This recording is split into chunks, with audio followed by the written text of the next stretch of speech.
ఈ సమయంలో దేవుని యొక్క వాక్యం మనం ధ్యానం చేసుకుందాము. అపోస్తులైన పౌలు గారు రోమిలకు రాసిన పత్రిక 3వ అధ్యాయము 23వ వచనం చదువుకొని కొన్ని విషయాలు మనం ఆలోచన చేద్దాము. అపోస్తులైన పౌలు గారు రోమిలకు రాసిన పత్రిక 3వ అధ్యాయము 23వ వచనం కనుక మనం చదువుకున్నట్లయితే అక్కడ పౌలు గారు ఏమో విషయం తెలియపరుస్తున్నాడు అనగా, ఏ భేదమును లేదు, అందరూ పాపము చేసి దేవుడు అనుగ్రహించు మహిమను పొందలేకపోవచ్చున్నారు అనే విషయాన్ని పౌలు గారు మనకి జ్ఞాపకం చేస్తూ ఉన్నాడు. ఏమని తెలియపరుస్తున్నాడంటే, ఏ భేదము కూడా లేదు, అందరూ పాపము చేసి దేవుడు అనుగ్రహించు మహిమను పొందలేకపోతున్నారు అనే విషయాన్ని పౌలు గారు మనకి జ్ఞాపకం చేస్తూ ఉన్నాడు. ఈ సమయంలో మనము ఒక చిన్న పాఠ్యాంశాన్ని మనం నేర్చుకుందాము. పాఠ్యాంశం పేరు దేవునిని మహిమపరిస్తే కలిగే మేలులు అనే విషయాన్ని గురించి ఆలోచించేద్దాం.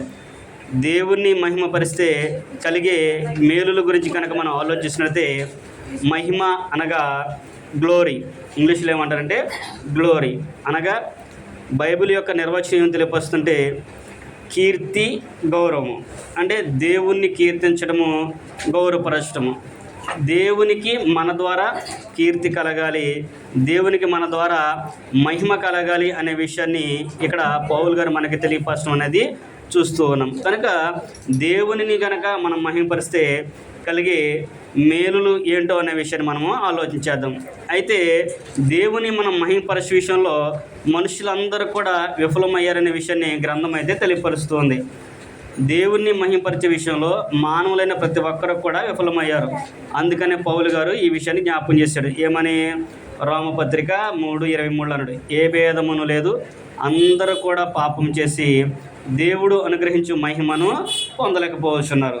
అదే విషయాన్ని పౌలు గారు జ్ఞాపకం చేశారు. అంటే మానవుల వలన దేవునికి కీర్తి కానీ, ఘనత కానీ, గౌరవం కానీ కలగట్లేదు. మానవుల వలన దేవుని యొక్క ఘనతను తీసినట్లుగా ఇక్కడ మనము చూడగలము. అయితే ఏ పాపమైతే చేసి మానవులు దేవునికి దూరం అయ్యారో, దేవుని కీర్తించలేకపోతున్నారో, అదే గౌరవాన్ని మరలా పొందుకోవడానికి దేవుడు మానవులందరి పట్ల కూడా దయ కలిగి ఆయన కుమారుడు క్రీస్తు ప్రభువు వారిని శరీరధారిక లోకానికి పంపించాడు. ఎలాగ పంపించాడు అంటే, క్రీస్తు ప్రభువారు దేవుని యొక్క మహిమా స్వరూపం కలిగిన వాడై ఉన్నాడు. ఎలా ఉన్నాడంట? క్రీస్తు ప్రభువారు దేవుని యొక్క మహిమా స్వరూపం కలిగిన వాడై ఉన్నాడు. హెబ్రీయులకు రాసిన పత్రిక 1వ అధ్యాయంలో మనం చూసినట్లయితే 3-4 వచనాలు కలిసి ఉంటాయి. హెబ్రీయులకు రాసిన పత్రిక 1వ అధ్యాయము 3-4 కలిసి ఉంటాయి. అక్కడ కనుక మనం చదువుకుంటే హెబ్రీ గ్రంథకర్త మనకు ఆ విషయాన్ని జ్ఞాపకం చేస్తూ ఉన్నాడు. ఏమన్నాడు అక్కడ? ఆయన దేవుని మహిమ యొక్క తేజస్సును, ఆయన తత్వం యొక్క మూర్తిమంతమునై ఉండి తన మహత్తుగల మాట చేత సమస్తము నిర్వహించుచు పాపముల విషయంలో శుద్ధీకరణ తానే చేసి దేవదూతల కంటే ఎంత శ్రేష్టమైన నామము పొందెను, వారి కంటే అంత శ్రేష్ఠుడై ఉన్నత లోకమందు మహామహుడుకు దేవుని కుడిపార్శ్వన కూర్చుని ఉన్నాడు అనే విషయాన్ని తెలియపరుస్తున్నాడు. అంటే క్రీస్తు ప్రభువు ఏమనంట, దేవుని మహిమ యొక్క తేజస్సును, ఆయన తత్వం యొక్క మూర్తిమంతమయ్యి ఉన్నాడు. అంటే దేవునికి మహిమ కలగాలంటే ఒక వ్యక్తి ఏం చేయాలంటే క్రీస్తు ప్రభువు వారిని కీర్తించాలి, క్రీస్తు ప్రభువు వారిని గౌరవించాలి, ఆయన నామాన్ని కొనియాడాలి అనే విషయాన్ని ఇక్కడ హెబ్రీ గ్రంథకర్త తెలియపరుస్తున్నాడు. హెబ్రీ గ్రంథకర్త క్రీస్తు ప్రభువుని ఎందుకు అలాగ చెప్పాడు అనే విషయం చూసినట్లయితే, ఆయన క్రీస్తు ప్రభువు దేవుని యొక్క మహిమా స్వరూపం కలిగిన వాడు అన్నాడు ఎందుకు చెప్పాడు అని మనం చూసినట్లయితే, ఇంతకు ముందే ఇదే విషయాన్ని గురించి క్రీస్తు ప్రభువు వారు దేవుని కుడిపార్శ్వన కూర్చొని ఉన్నాడని చెప్పేసి ఒక ప్రవక్త ద్వారా దేవుడు లేఖన భాగాలు తెలియపరిచాడు. ఇప్పుడు సుమారుగా 700 సంవత్సరాలకు పూర్వమే క్రీస్తు ప్రభువు పుట్టక మునిపే దేవుడు ప్రవక్త ద్వారా ఆ విషయాన్ని జ్ఞాపకం చేశాడు. ఏమని జ్ఞాపకం చేశాడు? ఇక్కడ ఏమని చెబుతున్నాడు? ఆయన దేవుని కుడిపార్శ్వన కూర్చొని ఉన్నాడు అనే విషయాన్ని జ్ఞాపకం చేస్తున్నాడు. ఇదే కుడిపార్శ్వన దేవుడు ఎప్పుడు కూర్చున్నాడు అని చూసినట్లయితే కీర్తన గ్రంథము 110వ అధ్యాయము 1వ వచనం కనుక మనం చదువుకుంటే అక్కడ దావీదు గారు చెప్తూ ఉన్నాడు. ఏమంటాడు? ప్రభు నా ప్రభుతో సెలవిచ్చిన వాక్కు అనే విషయాన్ని జ్ఞాపకం చేస్తూ ఉన్నాడు. కీర్తన గ్రంథము 110వ అధ్యాయము 1వ వచనము, ప్రభు నా ప్రభుతో సెలవిచ్చిన వాక్కు. అక్కడ ప్రభువారంట దేవుడు తన శత్రువులందరినీ కూడా తన పాదములకు పీఠంగా చేయి వరకు క్రీస్తు ప్రభువారిని ఎక్కడ ఉంచాడంటే దేవుని యొక్క కుడిపార్శ్వన కూర్చొని ఉన్నాడు. దావీదు గారు అంటున్నాడు, ప్రభు నా ప్రభుతో సెలవిచ్చిన వాకు. అప్పటికి క్రీస్తు ప్రభువు పుట్ల. దావీదు గారు వచ్చే సమయంలో క్రీస్తు ప్రభువు లోకంలో భూమి మీద శరీరానికి ఇంకా ఆయన రాల.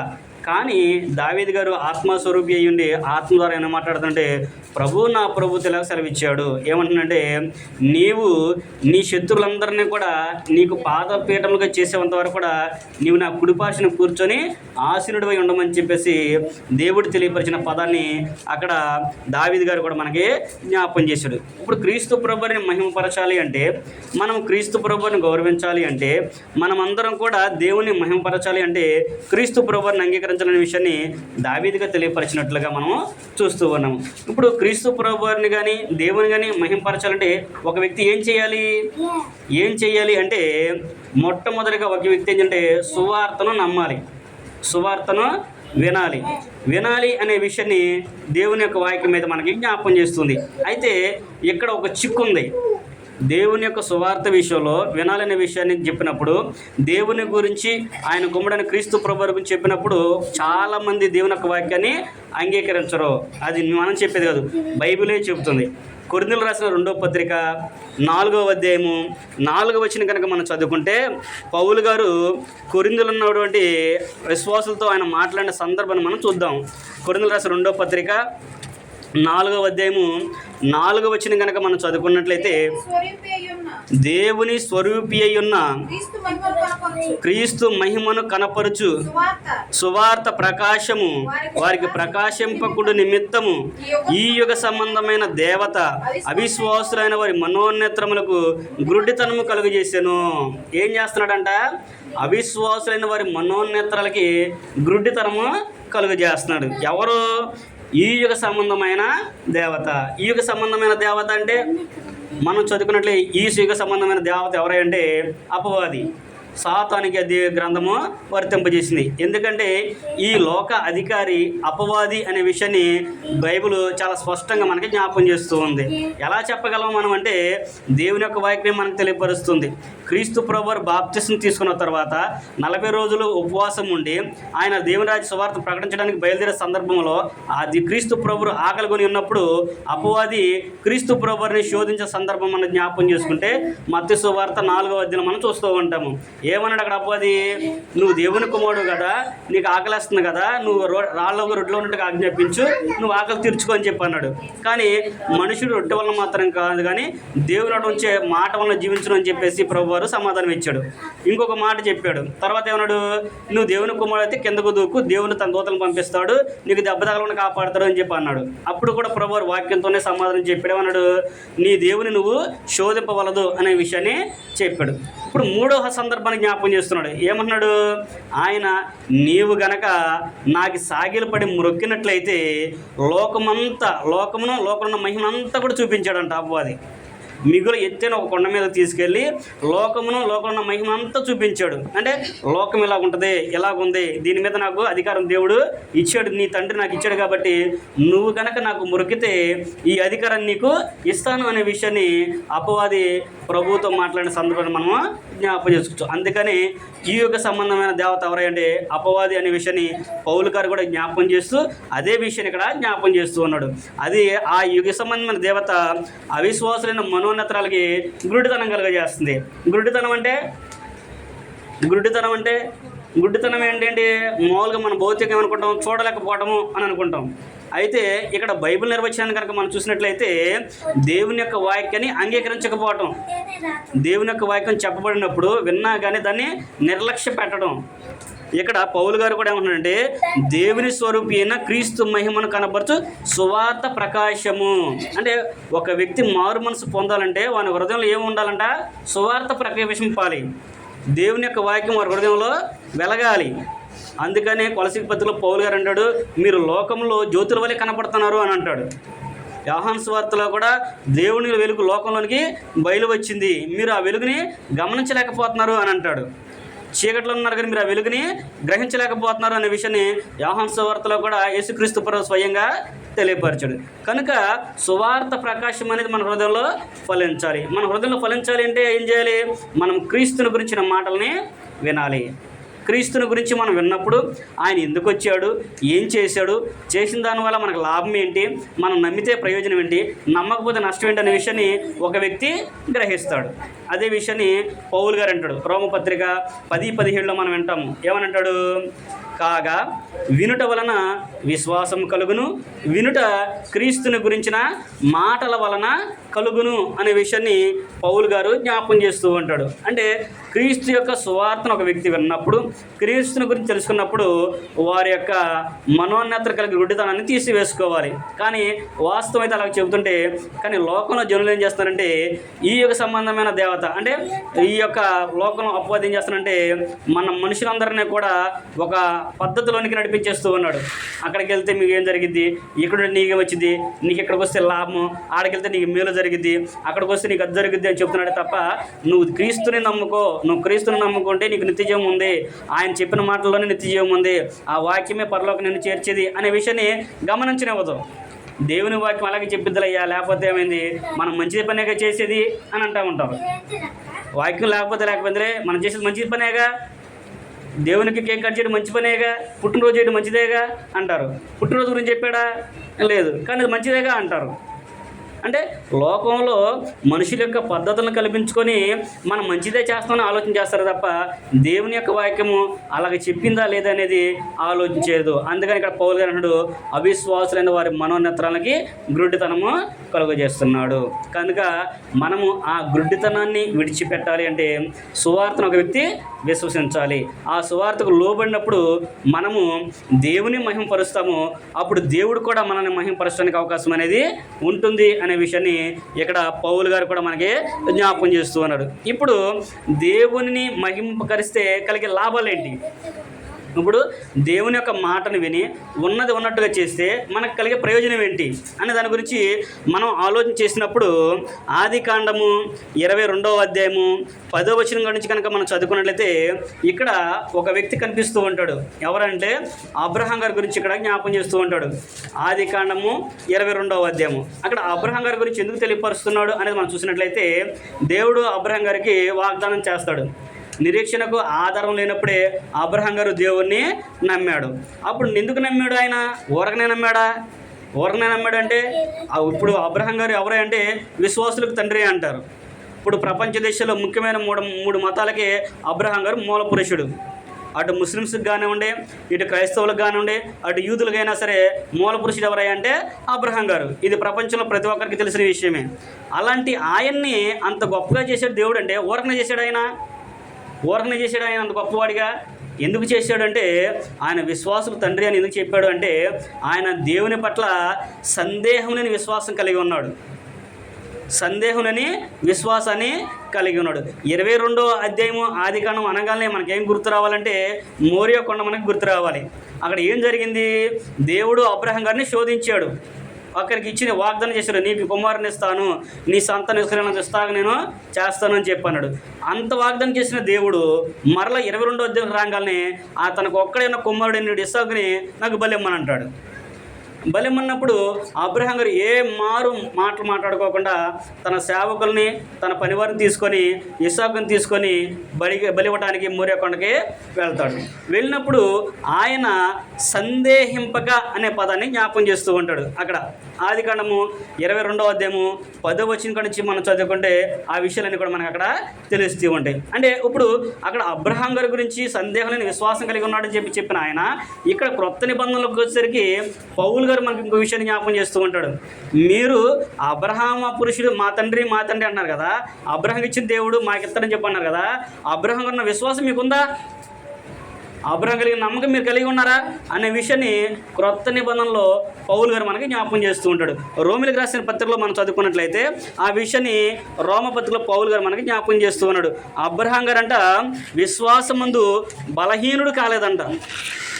రోమిలకు రాసిన పత్రిక 4వ అధ్యాయంలో కనుక మనం చదువుకున్నట్లయితే రోమపత్రిక 4వ అధ్యాయము 17వ వచనం కాడ నుంచి అక్కడ తాను విశ్వసించిన దేవుని ఎదుట అనగా మృతులను సజీవులుగా చేయవాడును లేని వాడిని ఉన్నట్టుగానే పిలిచివాడునైనా దేవుని ఎదుట అతడు మనందరికీ తండ్రి అయి ఉన్నాడు. ఇందును గూర్చి నిన్ను అనేక జనులకు తండ్రినిగా నియమించితిని అని వ్రాయబడి ఉన్నది. నీ సంతానము ఇలాగ ఉండునని చెప్పిన దానిని బట్టి తాను అనేక జనులకు తండ్రి అగునట్లు నిరీక్షణకు ఆధారము లేనప్పుడు అతడు నిరీక్షణ కలిగి నమ్మెను. మరియు అతడు విశ్వాసమందు బలహీనుడు కాక, ఏంటంట, ఆయన విశ్వాసమందు బలహీనుడు కాక రమారమి 100 ఏళ్ల వయసులో కూడా ఆయన గర్భాన్ని దాల్చాడు. ఆయన 100 ఏళ్ల వయసు వచ్చింది, శారా గర్భం మృతలం అయింది, కానీ ఆయన దేవుని యందు విశ్వాసాన్ని ఉంచాడు. అసలు ఆ వయసు వచ్చిన తర్వాత పిల్లలు పుడతారా? ఎవరైనా నమ్ముతారా? అసలు నమ్మలేరు.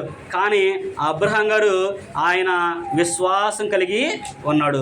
విశ్వాసంలో బలహీనుడు కాలేదు.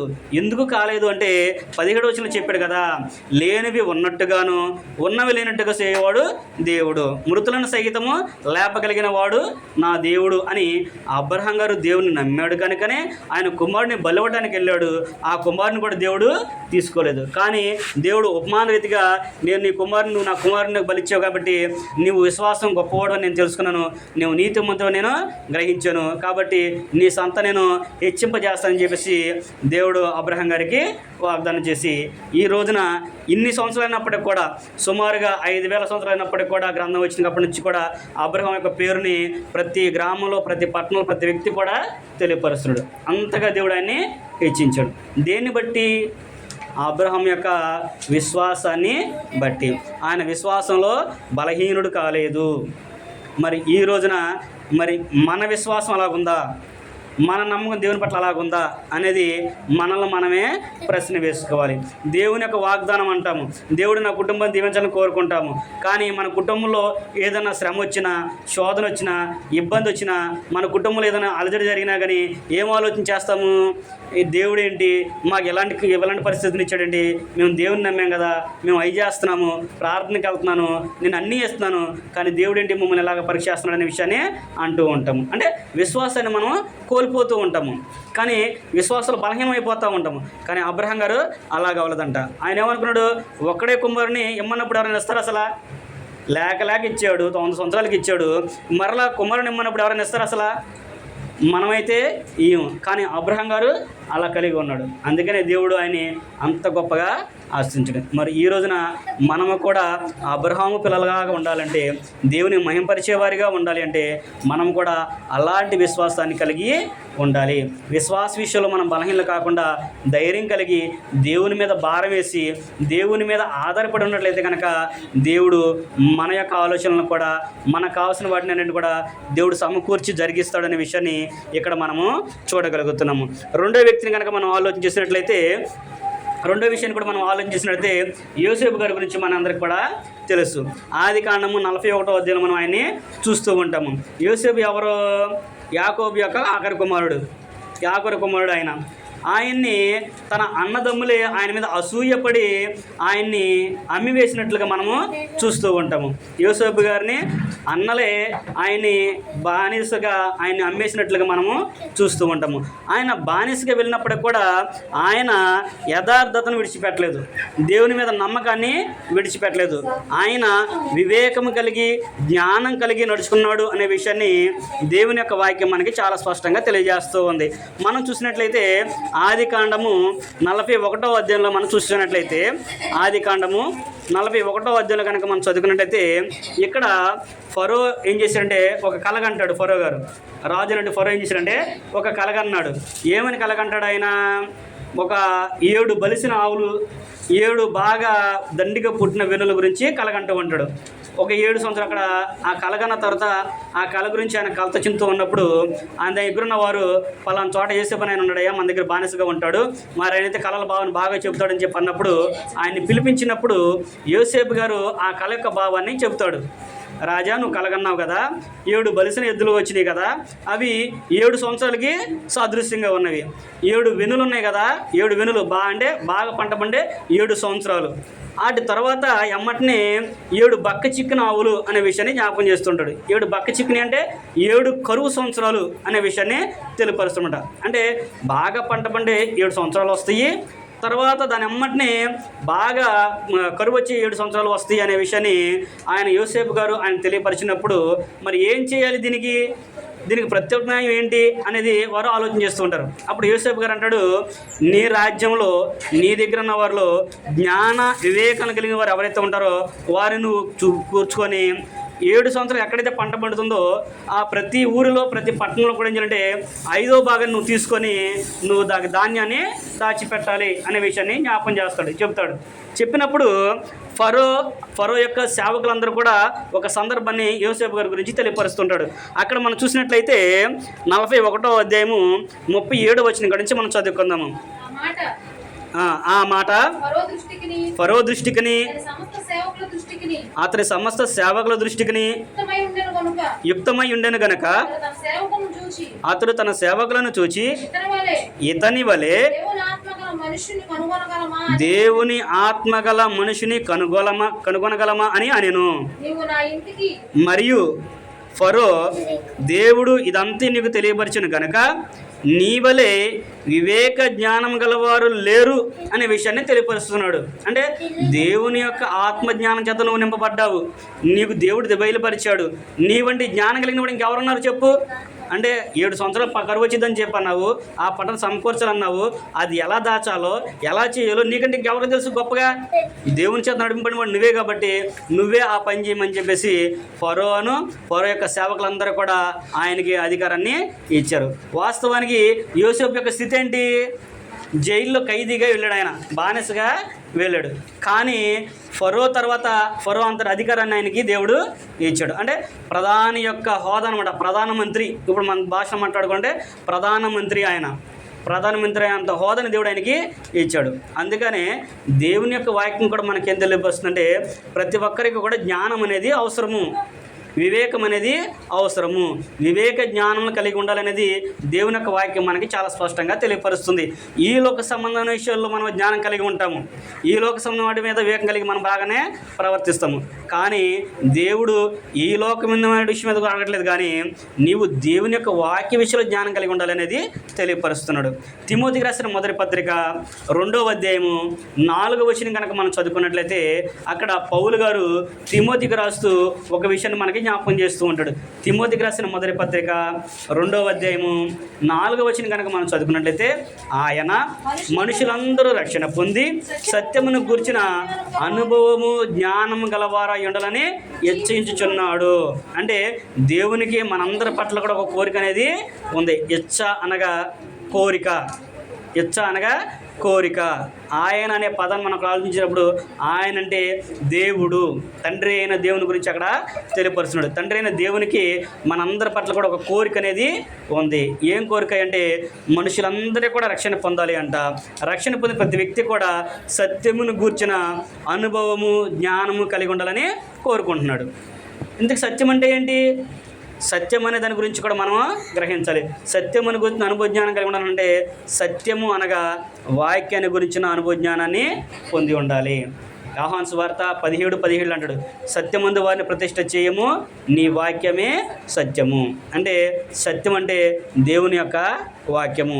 దీన్ని మన పర్యాపదాలు ఏమని తెలుస్తుంటే సత్యం అనగా నిజము, అబద్ధము కానిది, వాస్తవమైనది అని మనం ఎలాగైతే అంటామో అలాగే బైబిల్ గురించి కూడా అలాగే చెప్తున్నాడు. ఇది సత్యమైనది, ఇది అబద్ధం కాదు, ఇది వాస్తవమైనది, దీన్ని బట్టే నేను మిమ్మల్ని తీరుస్తాను అనే విషయాన్ని దేవుడు రాయించాడు. కనుకనే మీరందరూ కూడా దీని గురించిన జ్ఞానాన్ని సంపాదించండి అనే విషయాన్ని తెలియపరచుడు.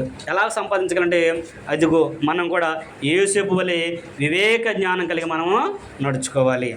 యోసేపు ఫరో అక్కడ ఆ రాజ్యంలో బానిసకి వెళ్ళినప్పటికి కూడా ఏమాత్రం కూడా ఆయన కొంచెం కూడా ఇంచంత కూడా అహంకారాన్ని అయినా చూపించలేదు. తన అన్నదమ్ముల మీద ద్వేషాన్ని అయినా పెంచుకోలేదు, ఎవరి మీద కూడా ద్వేషాన్ని పెంచుకోకుండా దేవుని మీదే ఆధారపడి ఆయన జీవించాడు. ఆయన అలా ఆధారపడి జీవించాడు కనుకనే దేవుడు ఆయన అంత గొప్పగా జీవించాడు. ఫరో ఎదుట ఏమాత్రం కూడా యోసేపు కళ్ళభావం చెప్పేవాడని తెలిసినప్పుడు ఫరో ఎదుటికి వెళ్ళినప్పుడు యోసేపు కూడా ఏంటి పిలిపించావు, నేనే అని ధిక్కారంగా మాట్లాడినట్టయితే ఆయన చెప్పింది వాస్తవమే కాదనట్లా, అంటే దేవుని వాక్య జ్ఞానం బట్టే చెప్పాడు కాదనట్లా, ఆయన చెప్పింది నిజమే.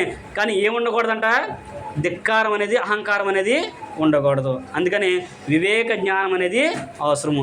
ఆ వివేకము జ్ఞానం ఎక్కడ దొరుకుతుందంటే ఇదిగో గ్రంథంలోనే దేవుడు మనకి ఇచ్చాడు. ఈ గ్రంథాన్ని చదివినట్లయితే దీన్ని కనుక మన జీవితానికి ఆస్వాదించుకున్నట్లయితే, అన్వయించుకున్నట్లయితే ఆ వివేకము జ్ఞానం అనేది మనకి లభిస్తుంది అనే విషయాన్ని జ్ఞాపకం చేస్తున్నాడు. కనుక దేవుణ్ణి కనుక మహిమపరిస్తే కలిగే మేలుల్లో అబ్రహాంలాగా మనము విశ్వాసమందు బలహీనలు కాకుండా ఉంటే, అబ్రహాముని ఎలాగైతే దేవుడు ఆశ్రయించాడో అలాగే మనల్ని, మన కుటుంబాలను కూడా దేవుడు దీవిస్తాడు. మనము కూడా దేవుని మహిమపరిచే విషయంలో యోసేపు వలె ఎదుటివారి మీద కానీ, పక్కవారి మీద కానీ, పొరుగువారి మీద కానీ, ఎవరి మీద కూడా మనం ద్వేషం లేకోకుండా దేవుని మీద ఆధారపడి వివేకంగా మాట్లాడుతూ యుక్తిగా కనుక మనం నడుచుకుంటే మనల్ని కూడా దేవుడు అంత గొప్ప ఉన్నతమైన స్థితులకు ఆయన ఎక్కిస్తాడు. ఇది అందరికీ సాధ్యం అవ్వదు, అందరికీ వల్లపడదు. దేవుడు ప్రత్యేకంగా ఏర్పరచుకున్న వారికి అది సాధ్యమైద్ది అనేది దేవుని యొక్క వాక్యము తెలియపరుస్తుంది. ఆయన ప్రత్యేకంగా ఎవరిని కూడా ఏర్పాటు చేసుకోడు. ఇలాగ దేవుని యొక్క వాక్యం వినబడినప్పుడు ఎవరైతే విని ఆయన వాక్యాన్ని విశ్వసిస్తారో అప్పుడు వారందరికీ కూడా దేవుడు మారు మనసు అనేది కలిగిస్తాడు అనే విషయాన్ని అక్కడ దేవుని యొక్క వాక్యం మనకి తెలియపరుస్తుంది. మూడో వ్యక్తిని గురించి మనం ఆలోచించినట్లయితే మేలులు కలిగే విషయంలో ఒకటి విశ్వాసమందు బలహీనలుగా ఉండకూడదు, రెండోది వివేక జ్ఞానం కలిగి ఉండాలి, మూడో విషయం మనం చూసినట్టయితే స్వబుద్ధిని మనం ఆధారం చేసుకోకూడదు. స్వబుద్ధి వేరు, సుబుద్ధి వేరు. సుబుద్ధి అంటే మంచి బుద్ధి, అంటే దైవికమైన బుద్ధి, దేవుని యొక్క జ్ఞానం చేత నింపబడిన వారికి అది సుబుద్ధి అనే విషయాన్ని తెలియపరుస్తుంది. స్వబుద్ధి అంటే మన సొంత ఆలోచనలు, మన సొంత నిర్ణయాలు. అలాగా మన సొంత ఆలోచనలు దేవుని యొక్క వాక్యం దగ్గర పనికిరావు. మనం ఆ విషయం కనుక మనం ఆలోచిస్తే మనం కనుక సుబుద్ధి కలిగి నడుచుకున్నాం అనుకోండి, మన శత్రువుల ఎదుట దేవుడు మనకి గొప్ప ఆధిక్యతను ఇస్తాడు. లేదు మన స్వబుద్ధిని మనం ఆధారం చేస్తున్నాం అనుకోండి, దేవుడు మనల్ని పక్కన పెడతాడు అనే విషయాన్ని కూడా జ్ఞాపకం చేస్తూ ఉన్నాడు. మనం చదువుకున్నట్లయితే సమూయేలు మొదటి గ్రంథము 18వ అధ్యాయం కనుక మనం చదువుకుంటే, సమూయేలు మొదటి గ్రంథము 18వ అధ్యాయము అక్కడ మనం చూసినట్లయితే దావీదు గారి గురించి ఆయన జ్ఞాపకం చేస్తూ ఉంటాడు. దావీదు గారు ఎవరో గొర్రెల కాపరి. దావీదు గారు ఎవరంటే గొర్రెల కాపరి. కానీ దేవుడు ఆయన ఎక్కడ దాకా ఎక్కించాడు? ఆయన్ని ఇశ్రాయేలీయుల యొక్క రాజుగా ఆయన్ని చేశాడు. ఎలా చేశాడు అనేది మనం చూసినట్టయితే అక్కడ సమూయేలు మొదటి గ్రంథము 18వ అధ్యాయము 10వ వచనం కాడ నుంచి కనుక మనం చదువుకున్నట్లయితే 10వ వచనం కాడ నుంచి, మరునాడు దేవుని యొద్ద నుండి దురాత్మ సౌలు మీదకి బలముగా వచ్చినందున అతడు ఇంటిలో ప్రవచించుచుండగా దావీదు మునపటిలాగున వీణ చేత పట్టుకొని వాయించెను. ఒకప్పుడు సౌలు చేతిలో ఒక నీడ ఉండగా ఈట ఉండగా దావీదును పొడిచి గోడకు బిగించదననుకొని సౌలు ఆ ఈటను విసిరెను. అయితే అది తగలకుండా దావీదు 2 మార్లు తప్పించుకొనెను. యెహోవా తనను విడిచి దావీదునకు తోడయుండుట చూచి సౌలు దావీదునకు భయపడెను. కాబట్టి సౌలు అతని తన యొద్ద నుండనియ్యక సహస్రాధిపతిగా చేసెను. అతడు జనుల ముందు వచ్చుచూ పోవచ్చు నుండెను.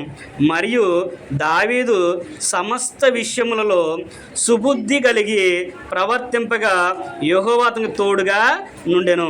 దావీదు మిగుల సుబుద్ధి గలవాడే ప్రవర్తించుట సౌలు చూచి మరీ అధికంగా భయపడ్డాడంట. ఎవరికి భయపడ్డాడు? దావీదు గారికి సౌలు భయపడ్డాడు. సౌలు ఎవరో? ఇశ్రాయేలు యొక్క రాజు. ఇశ్రాయేలుకి దేవుడు మొట్టమొదటి రాజు ఎవరంటే సౌలు. ఆయన నియమించాడు. అలాంటి రాజే గొర్రెలు కాచుకునేవాడు దావీదు గారికి భయపడ్డాడు. ఎందుకంటే ఆయన సుబుద్ధి కలిగి నడుచుకున్నాడు. అతని చేతిలో చావాలనుకున్నాడు సౌలు, దావీదుని చంపాలనుకున్నాడు. కానీ దేవుడు ఆయన అక్కడి నుంచి తప్పించాడు. అప్పుడు సౌలుకి అర్థమైపోయింది. ఆల్రెడీ సౌలుకి ఎందుకు అర్థమైందంటే సౌలు దేవుని యొక్క మాటను తిరస్కరించాడు. ఆయన ఫిలిప్తీల మీద యుద్ధానికి పంపించి దేవుడు ఒక ఆజ్ఞాపిస్తే ఆయన జనులందరికీ భయపడి, అంటే ప్రజల గొప్ప కోసం, ప్రజలను మెప్పించడం కోసం ఏం చేశాడంటే దేవుని యొక్క ఆజ్ఞను ధిక్కరించాడు. అప్పుడు సమూయేలు గారు వెళ్ళి, నువ్వు చేసింది దేవునికి నచ్చలేదయ్యా, కాబట్టి నిన్ను ఇశ్రాయేలు మీద రాజు ఉండనివ్వకుండా తొలగించేసి తన హృదయానుసరుడైన ఒక మనిషిని కనుగొన్నాడు. ఆయన దేవుడు ఆయన్నే ఏర్పాటు చేసుకున్నాడు అని చెప్పినప్పుడు సౌలు మిగులా భయపడిపోయాడు. అది ఎవరో అనేది ఆయన తెలియక, ఆయన తెలిస్తే చంపేద్దామని ఆలోచన తీయన సౌలు గారు కూడా ఉన్నాడు. ఆ విషయము సౌలు దేవుడే దావీదు గారిని ఏర్పరిచిన విషయాన్ని ఇక్కడ ఈ సందర్భంలో సౌలు గారికి అర్థమైంది. ఎందుకంటే ఆయన సుబుద్ధి నడుచుకోవడం వలన దేవుడు దావీదు గారికి తోడుగా ఉన్నాడనే విషయాన్ని ఆయనకు అర్థమైంది. అప్పుడే అనుకున్నాడు సౌలు గారు, దేవుడు నన్ను విడిచిపెట్టేశాడు, దావీదు అన్నిసార్లు తప్పించుకోవాలంటే నిజంగా ఆయన్ని అధికారికి నియమిస్తాడనే విషయాన్ని సౌలు తెలుసుకొని మిగులా భయపడ్డాడు. అంటే దావీదు గారు సుబుద్ధి కలిగి నడుచుకున్నాడు. ఆయనకి అధికారం ఇచ్చినప్పుడు కూడా ప్రజలందరినీ కూడా చక్కగా నడిపించాడు. ఆయన మంచి పాలనా విధానాన్ని జరిగించాడు, మంచి పరిపాలన కూడా ఆయన చేశాడు. వారందరి పట్ల మంచి కుయుక్తిగా చక్కగా జాగ్రత్త కలిగి ఆయన నడుచుకున్నాడు. కనుకనే దావీదు గారిని చూసి సౌలు గారు మిగులా భయపడినట్లుగా గ్రంథం మనకి తెలియపరుస్తుంది.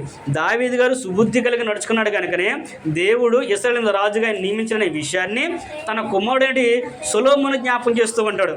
సామెతల గ్రంథంలో కనుక మనం చదువుకుంటే, సామెతల గ్రంథంలో మనం చూసినట్లయితే అక్కడ సామెతల గ్రంథం జ్ఞాని సొలొమోను అంటాడు, 3వ అధ్యాయము 5-6 వచనం కనుక్కున్నట్లయితే ఇక్కడ దావీదు గారు సుబుద్ధిగా నడుచుకున్నాడు, మీరైతే మీ స్వబుద్ధిని ఆధారం చేసుకోమాకండి అనే విషయాన్ని సొలొమోను గారు జ్ఞాపకం చేస్తూ ఆయన ఒక విషయాన్ని మనకి జ్ఞాపకం చేస్తున్నాడు.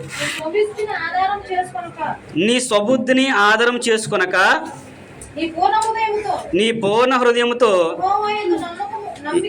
యెహోవా యందు నమ్మిక ఉంచుము, నీ ప్రవర్తన అంతటి యందు ఆయన అధికారమునకు ఒప్పుకొనుము, అప్పుడు ఆయన నీ త్రోవలను సరళము చేయను. అంటే మన స్వబుద్ధిని ఆధారం చేసుకున్నాం అనుకోండి, మన మార్గం కూడా తిన్నగా ఉండదు. మనం నడిచే మార్గంలో ముళ్ళులు ఉంటాయి, రాళ్ళు ఉంటాయి, అన్నీ అనేకమైన ఇబ్బందులు ఉంటాయి.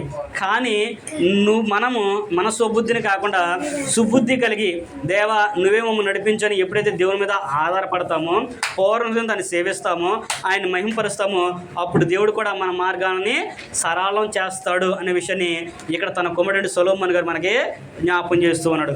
ఉదాహరణకి బిలాము ఉంటాడు. బాలాము బిలాకు అనే వాళ్ళు మన అందరికీ తెలుసు. బిలాము ఇశ్రాయేలు యొక్క ప్రవక్త, బాలాకు రాజు, మోయాబు రాజు.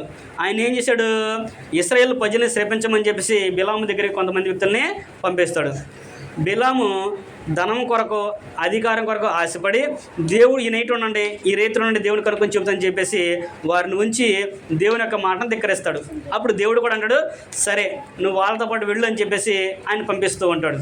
ఆయన పంపించే సందర్భంలో ఆయన గాడిదకి గంతలు కట్టి వెళుతున్న సందర్భంలో గంతలు కట్టిన గాడిదకి దేవుని యొక్క దూత కనపడుతుంది, కానీ ఈయనకి కనపడదు. మనందరూ తెలిసిన కథే కదా ఇదంతా కూడా, ఇదంతా కూడా తెలుసు కదా. అప్పుడు బిలాముని ఆ గాడిద వేసింది గోడకి అదింపట్టింది. ఎందుకని? ఆయన కర్రదీసుకుని కొట్టినప్పుడు దేవుడు గాడిదకి వాక్కుని ఇచ్చి మాట్లాడిస్తాడు.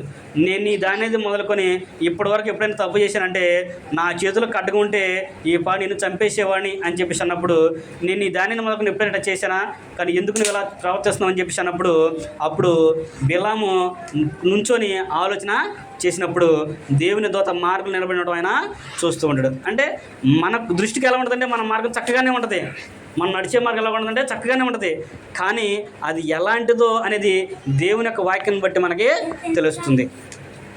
లోకమంతా పోయేదేగా, మనం చేసే తప్పేంటి అనుకుంటే సరిపోయిందా? లోకమంతా నడిచే మార్గం కదయా, మనకు నడితే ఏంటి, అందరూ లేదు కదా, మనం కూడా వెళ్తున్నాం కదా, తప్పే ఉంది అని అనుకుంటే సరిపోయిద్దా? దేవుడు అంటున్నాడు, మీరు లోకంతో కలిసిపోమాకండి, మందలో ఒకళ్ళలాగా మీరు ఉండమాకండి, మందకి ఒక్కడిగా నువ్వు ఉండాలి. అంటే నువ్వు ఒక ప్రత్యేకమైన వ్యక్తిగా నువ్వు కనిపించాలి. మందలో నువ్వు కలిసిపోతే సుఖం లేదు, మందలో కలిసిపోతే గుంపులో గోవింద అన్నట్టు చేస్తూ ఉంటారు, కానీ దేవుడు కోరుకునేది అలాగా కాదు. అందుకనే పౌలు గారు అంటాడు, క్రైస్తవులని ప్రతి ఒక్కరు కూడా లోకంలో జ్యోతుల వల్లే కనపడుతున్నారు అనే విషయాన్ని జ్ఞాపం చేస్తూ ఉంటాడు. మహాత్మా గాంధీ రాసుకున్న పుస్తకంలో ఆయన చెబుతాడంట, క్రైస్తవులు కనుక బైబిల్ ప్రకారంగా నడిచినట్లయితే, వాళ్ళు కనుక ప్రవర్తిస్తే ఈ భారతదేశం ఈ పాటికి ఎప్పుడు క్రైస్తవ దేశం అయిపోయింది అన్నాడంట. బైబిల్లో రాయబడి ఉన్నట్లుగా ఈనాటి క్రైస్తవులు కనుక నడుచుకుంటే నీ భారతదేశం ఎప్పుడో క్రైస్తవ దేశం అయ్యేది అని చెప్పేసి అన్నాడంట, రాశాడంట ఆయన పుస్తకంలో.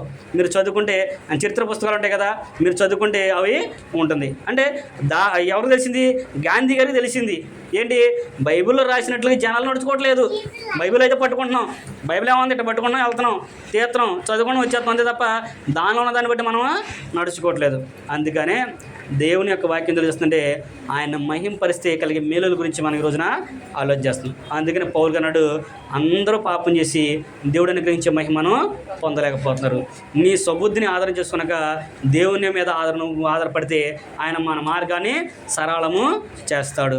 క్రీస్తు సువార్త ప్రకాశించేట్లుగా మన హృదయాన్ని తెరిస్తే కనుక దేవుడు మన హృదయంలో ఫలించి ఆయన మన కుటుంబాల్ని మనల్ని 30 60 100 ఫలింపజేస్తాడు. అంతేకాకుండా ఆయనతో ఉండేటువంటి గొప్ప మహిమను ఆయన మనకి ఇస్తాడు. ఎప్పుడు అంటే మనము కూడా అబ్రాహాము వలె బలహీన విశ్వాసం కాకుండా బలమైన విశ్వాసాన్ని కలిగి ఉన్నప్పుడు, యోసేపులాగా వివేక జ్ఞానం కలిగి నడుచుకున్నప్పుడు, దావీదు వలె సబుద్ధిని కాకుండా సుబుద్ధిని మనము ఆధారం చేసుకుని దేవుని మీద మనం ఆధారపడినప్పుడు దేవుడు కూడా మనల్ని అందరినీ కాపాడుతాడు. ఇప్పుడు చివరిగా దేవుణ్ణి కనుక మనం మహిమపరిస్తే మనకు కూడా దేవుడు మహిమను ఇస్తానన్నాడు. ఏమి ఇస్తాడంట? క్రీస్తు ద్వారా మనలందరినీ కూడా ఆయన ఏం చేస్తాడంటే నీతిమంతులుగా తీరుస్తున్నాడు. సత్క్రియలు గందు ఆసక్తి గల ప్రజలుగా ఆయన మనల్ని చేస్తున్నాడు. మనల్ని అందరినీ కూడా క్రీస్తుని కనుక వెంబడించినట్లయితే, ఆయన సువార్త కనుక మనం లోబడితే సమస్తమైన దుర్నీతి నుంచి ఆయన మనల్ని విడిపిస్తాడు అనే విషయాన్ని తీతు పత్రిక 2వ అధ్యాయము 14వ వచనం ఆయన మనకి తెలియపరచుడు. ఆయన సమస్తమైన దుర్నీతి నుండి మిమ్మల్ని విమోచించి సత్క్రియలు గందు ఆసక్తి గల ప్రజలుగా మిమ్మల్ని తన కొరకు చేసుకొనుచున్నాడు అనే విషయాన్ని పౌలు గారు తీతు పత్రికలో తీతు గారి ద్వారా మనకి జ్ఞాపకం చేస్తున్నాడు. అంటే క్రీస్తు యొక్క సువార్త కనుక మనం విశ్వసించినట్లయితే, ఆయన సువార్త కనుక లోబడితే ఆయన సకలమైన దుర్నీతి నుండి కూడా మనల్ని తప్పిస్తాడు. దేవుడు తప్పిస్తే ఎవరైనా ఇరికించగలడా మనల్ని? దేవుడు తప్పిస్తే ఎవరు కూడా మనల్ని ఇరికించలేదు. కానీ దేవుడు ఇరికించాలని కూడా అనుకోండి, ఎవరు తప్పించినా కానీ మనం తప్పుకోలేము. ఉదాహరణకి ఏబు గారే మనకి మాదిరి. ఏబు గారే ఉన్నాడు. ఏబు గారు యథార్థవంతుడు, నీతిమంతుడు, ఆయనకి మంచి ధనం ఉంది, మంచి భార్య పిల్లలు అందరూ కూడా ఉన్నారు. కానీ దేవుడు అపవాదికి అవకాశం ఇచ్చాడు. ఏది? నన్ను శోధించుకోమని, నా సేవకుడైన ఏబు నువ్వు శోధించుకో అని చెప్పేసి అవకాశం ఇచ్చాడు. కానీ ఎవరైనా తప్పించగలిగారా ఏబు గారిని? ఎవరు కూడా తప్పించలేకపోయారు.